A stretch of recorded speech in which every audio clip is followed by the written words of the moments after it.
Então, pessoal, eu não vou ficar de muita enrolação com vocês porque o assunto que eu quero tratar hoje ele é bem sério. Então, se acomode e vamos entender o que está acontecendo na sua vida. O tema é simples, mas ele incomoda muito. Por que você tem tanto medo de fracassar diante dos outros? Porque a ideia de ser visto um degrau abaixo te paralisa mais do que a própria ideia de não realizar nada. Você costuma dizer para si mesmo que o seu receio de começar aquele projeto novo, de mudar de carreira ou de se expor é fruto de um zelo excessivo.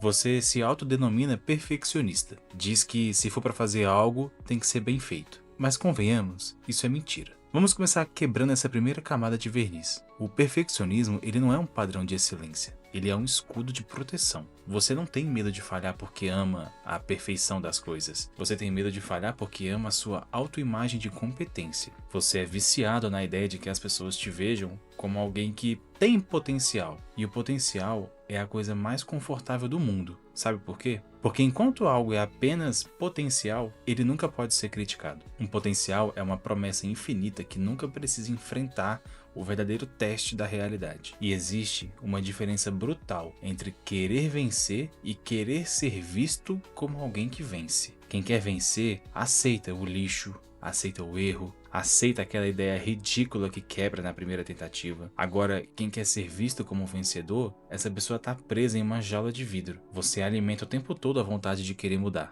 Você gosta da ideia de crescer na vida, mas tem pavor de cometer os erros que vão te fazer crescer. E querer mudar exige que você se torne temporariamente um idiota. Exige que você seja o pior da sala. O iniciante que faz perguntas óbvias, o cara que posta um vídeo e ganha 3 visualizações, mas a sua vaidade não permite isso. Você quer pular a fase do ridículo e ir direto para a fase do aplauso. E como o universo não funciona assim, você escolhe ficar parado. Você prefere a morte silenciosa da estagnação do que uma exposição barulhenta de um erro. A verdade é que vivemos em uma era onde a nossa existência ela foi sequestrada pela visibilidade. Então, se você não é visto, automaticamente você não existe. E se é visto de forma negativa, é como se fôssemos apagados. O fracasso privado a gente até aguenta. A gente se perdoa entre 4 paredes, chora no chuveiro e amanhã finge que nada aconteceu. Mas o fracasso público, aquele que o colega de trabalho vai comentar no café, aquele que a sua família vai usar como exemplo de eu avisei, ou aqueles amigos da escola que vão ficar te zoando daquele vídeo, esse fracasso é o que tira o seu sono. Você deu às pessoas, muitas das quais você nem gosta, o controle da sua coragem. Você está muito preocupado com o que vão pensar de você. E enquanto você tiver essa preocupação, você não será o dono da sua vida. Você é apenas alguém tentando não incomodar a vida dos outros com as suas ideias. Antigamente, para você passar vergonha, você precisava sair de casa, ir até uma praça e fazer alguma coisa muito errada. Hoje, a praça está bem no seu bolso. O celular é uma vitrine ligada 24 horas por dia. O medo do fracasso social ele se tornou onipresente porque a gente sente que está sendo vigiado o tempo todo. Mas aqui vai a verdade que dói no ego. Ninguém está prestando tanta atenção assim em você. As pessoas estão ocupadas demais tentando esconder os próprios buracos, tentando editar as próprias vidas para parecerem melhores do que são. Esse grande tribunal que você imagina, cheio de juízes prontos para rir da sua queda, é na verdade uma sala cheia de gente apavorada com a própria sombra. Você está deixando de viver por conta de uma plateia que está olhando para o próprio umbigo. Criamos uma cultura de consolo que é uma armadilha. Aquela frase, pelo menos eu não passei vergonha, pelo menos ninguém viu que eu tentei e deu errado. Esse pelo menos é o anestésico da mediocridade. Ele te mantém seguro, mas também te mantém pequeno. E o medo do julgamento alheio é o que te faz aceitar uma vida normal. É o que te faz manter aquele emprego que você odeia, mas que aos olhos dos outros já é algo bom. É o que te faz continuar num relacionamento que já morreu, mas que fica bonito nas fotos. Você está trocando a sua felicidade real pela manutenção de uma fachada para pessoas que não moveriam um dedo para te ajudar se a casa caísse de verdade. O fracasso diante dos outros é o preço que se paga pela autenticidade. Crescemos jogando videogame e acabamos transpondo essa lógica para a nossa vida real. Você olha para o seu trabalho, para o seu corpo, como se fosse tudo um personagem de um jogo. Você quer colocar todos os pontos no lugar certo, seguir a ordem das missões e chegar no nível máximo sem desperdiçar nenhum recurso. Na sua cabeça, se você fracassa diante dos outros, você estragou o seu personagem, como se a vida fosse um registro permanente, onde cada deslize fica marcado na sua ficha técnica. Você tem medo de que, se as pessoas virem que você tentou algo e deu errado, você perca o status de promessa. Mas deixa eu te falar, a vida ela não é um jogo de otimizar tempo, a vida é um jogo de resistência, e quem não aguenta o peso de ser visto falhando, simplesmente não joga. Fica só assistindo os outros. O grande vilão invisível desse seu medo ele tem nome: algoritmo. Fomos treinados a buscar aprovação imediata. Se você posta uma foto bonita, ganha likes. Se você posta uma conquista, ganha comentários. Mas o algoritmo nunca vai te entregar aquilo que é feio. Ele não impulsiona o vídeo de quem está começando e gagueja no primeiro vídeo. Ele não mostra a foto da empresa que faliu e do dono limpando o escritório vazio. Isso criou em nós um pavor biológico do erro. Começamos a associar o fracasso social a um flopar. E no mundo de hoje, flopar é o equivalente moderno ao ostracismo na Grécia Antiga. Você sente que, se não for um sucesso retumbante, você é invisível. E a invisibilidade assusta mais do que a morte para uma geração que foi ensinada que existir é ser percebido. Você tem medo de fracassar diante dos outros porque o algoritmo te ensinou que o erro é um conteúdo que ninguém quer consumir. E você, infelizmente, passou a se ver como um conteúdo e não como um ser humano. Já parou para pensar que você está comparando os seus bastidores com o palco dos outros? E essa é a coisa mais idiota que a gente consegue fazer. E nós fazemos o dia inteiro. Você vê o seu colega na faculdade postando que conseguiu um estágio numa multinacional, mas você não vê as 400 recusas que ele recebeu antes. Você vê aquela influência com um corpo impecável, mas não vê os filtros, as cirurgias que ela fez, a luz estratégica, toda a frustração dela por trás da câmera. Seu medo de fracassar diante dos outros nasce dessa ilusão de que todo mundo está conseguindo, menos você. Você sente que é o único que está batendo a cabeça, o único que tem dúvidas. Mas a real é que o sucesso público, 90% das vezes, é uma edição muito bem feita. Quando você evita se expor por medo do julgamento, você está respeitando uma mentira. Você está se escondendo de pessoas que também estão se escondendo de você. É um baile de máscaras onde todo mundo está com o rosto suado e cansado, mas ninguém tem coragem de ser o primeiro a tirar a máscara. Mudar, crescer e evoluir é um processo esteticamente horroroso.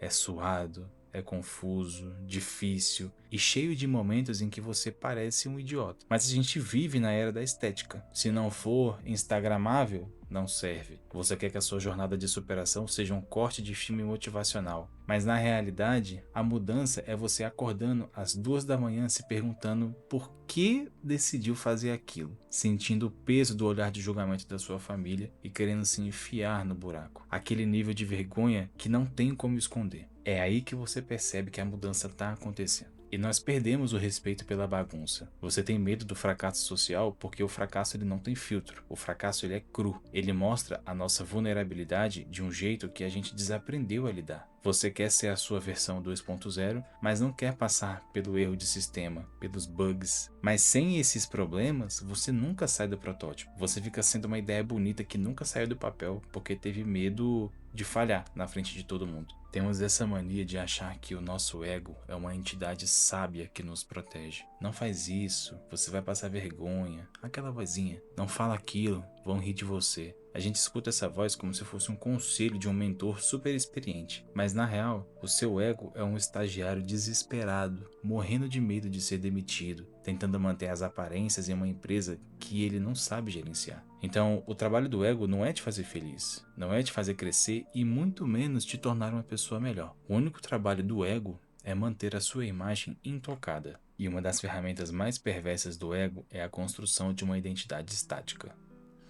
Eu sou uma pessoa séria, eu sou inteligente, eu sou um profissional de respeito. No momento em que você coloca um rótulo em si mesmo, você cria uma sentença de tribunal. Se você é inteligente, você não pode correr o risco de fazer algo onde possa falhar, porque se você falhar, você deixa de ser o que você disse que era. O fracasso diante dos outros dói tanto porque ele não ataca o que você faz, ele ataca o que você diz que você é. É uma crise de identidade pública. Mas olha só, essa identidade que você tanto protege, ela é uma jaula. Eu sou assim. Essa frase é um cinto de castidade da sua evolução. Você só vai mudar de verdade quando aceitar que você não é nada. Você está sendo. e pode deixar de ser a qualquer momento para se tornar algo novo, mesmo que o processo de transição seja ridículo aos olhos dos outros. Você tem o direito de mudar. Se você olhar para qualquer pessoa que realmente mudou o mundo, ou que pelo menos mudou a própria realidade, você vai encontrar também alguém que teve a coragem de ser ridículo por um tempo. O mestre falhou mais vezes do que o iniciante sequer tentou. Para chegar ao topo da montanha, você tem que aceitar que vai escorregar, que vai ficar ofegante e que as pessoas lá embaixo que nunca saíram do lugar vão rir da sua cara. O ridículo é o pedágio para a excelência. Se você não está disposto a ser o assunto da piada no jantar de domingo, você não tem o que é preciso para ser assunto do aplauso daqui a 5 anos. E o medo do fracasso social é, na verdade, uma falta de coragem de ser feio.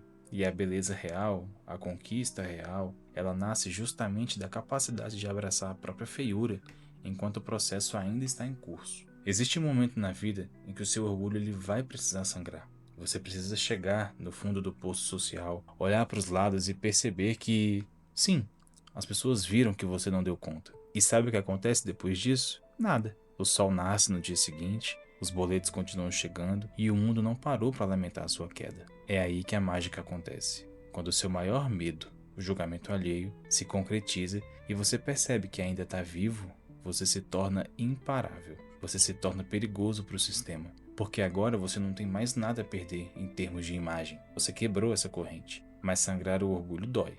Contudo, é a única forma de drenar essa infecção de vaidade que está te impedindo de crescer. É uma cirurgia sem anestesia, mas é a única que salva o paciente da mediocridade eterna. Então você prefere manter o seu orgulho intacto num caixão ou deixá-lo sangrar para poder respirar ar puro de novo? Sabe aquele sentimento de que mais nada faz sentido? Aquela sensação de que as roupas que você usa, as conversas que você tem e até mesmo o sucesso que você ostenta parece que ficou pequeno demais? Muita gente confunde isso com depressão ou crise de meia-idade. E, gente, isso acontece, tá? Com pessoas ali com 20 e poucos anos. Mas o nome disso é o chamado da travessia. É a sua alma gritando porque não aguenta mais ser comprimida dentro da caixa do que os outros esperam de você. O medo de fracassar diante dos outros é o que te mantém dentro dessa caixa. É a trava de segurança que te impede de pular para fora. Mas a travessia exige que você se perca. Exige que, por um breve momento, você não tenha uma resposta pronta quando alguém te perguntar: e aí, como é que tá aquele projeto? Exige que você tenha a coragem de dizer: poxa, eu tentei, mas não deu certo, e agora eu tô vendo como é que eu vou fazer isso de novo. Se você não tem peito para essa frase, você nunca vai ter peito para a verdadeira vitória. E muita gente acha que não escolher é uma opção segura. Ah, eu vou ficar aqui onde eu tô, pelo menos ninguém me julga. Mas ficar parado é a escolha mais perigosa que você pode fazer. Porque o tempo, ele não para esperar a sua coragem. Se você não muda, você não fica estático, você apodrece. E ficar parado é assistir a própria decadência com um balde de pipoca na mão. É olhar para trás daqui a 10 anos e perceber que você ainda tem a mesma imagem, os mesmos medos e a mesma vida medíocre, enquanto as pessoas que tiveram a coragem de ser ridículas e fracassadas lá atrás, agora estão vivendo coisas que você só vê pelo filtro dos outros. O medo de passar vergonha por 5 minutos está te condenando a uma vergonha vitalícia, a vergonha de saber que você foi um covarde com a própria existência. O ponto de virada ele acontece quando você finalmente entende que o julgamento alheio ele é uma moeda sem valor. O que as pessoas pensam sobre o seu fracasso diz muito sobre as limitações delas e absolutamente nada sobre o seu potencial. Então, quando alguém ri da sua queda, essa pessoa está apenas celebrando o fato de que ela não teve a coragem de tentar o que você tentou. E a travessia começa quando você assume a sua própria bússola, quando você entende que é melhor ser um fracasso real, suado e honesto do que um sucesso de plástico que depende do aplauso de quem nem te conhece. Atravessar é caminhar na neblina, sem garantia de chegada, confiando apenas no fato de que você não aguenta mais ficar na margem. É o ponto que você decide que prefere ser odiado por quem você é do que ser amado por quem você finge ser. Então, gente, chegamos aqui ao fim dessa conversa. O que vai acontecer agora? Muito provavelmente você vai fechar esse vídeo e o algoritmo ele vai te sugerir um vídeo de meme ou uma polêmica qualquer. E o seu ego vai tentar apagar tudo que eu disse para te devolver para sua segurança. Ele vai sussurrar no seu ouvido: poxa, foi muito legal o vídeo, mas amanhã a gente vê isso. Amanhã a gente tenta. Não aceite essa mentira. Se você realmente quer mudar, se você quer parar de ser refém do olhar alheio, prove isso para você mesmo. Não com um post motivacional, não precisa me contar os seus planos nos comentários. Tenha uma atitude que te dê um frio na barriga hoje mesmo. Faça aquilo que você está adiando por medo do que a sua tia, ou seus amigos da escola, ou seus seguidores vão pensar. Faça e mantenha aquilo que você propôs a fazer. Não desista tão facilmente. Uma hora você vai perceber que as pessoas não estão nem aí para você. E quando você perceber isso, vai sobrar somente você e tudo aquilo que você fez com o seu tempo. Todas as decisões que você tomou, todos os planos que você fez ou deixou de fazer. Vai ser apenas você. A mudança dói. Ela confunde e ela também vai te desestabilizar. Mas o que dói de verdade é perceber tarde demais que o tempo passou e você ficou no mesmo lugar protegendo uma imagem que ninguém nunca deu a mínima. Se esse vídeo te ajudou a despertar dessa prisão, se inscreve no canal. Tem outros vídeos aqui que vão continuar te auxiliando e reforçando o que eu falei hoje. Compartilhe esse vídeo com aquele amigo que vive dizendo que quer mudar, mas que está paralisado por medo de ser julgado. Talvez ele só precise desse empurrão. Muito obrigado por assistirem até o final e nos vemos no próximo vídeo.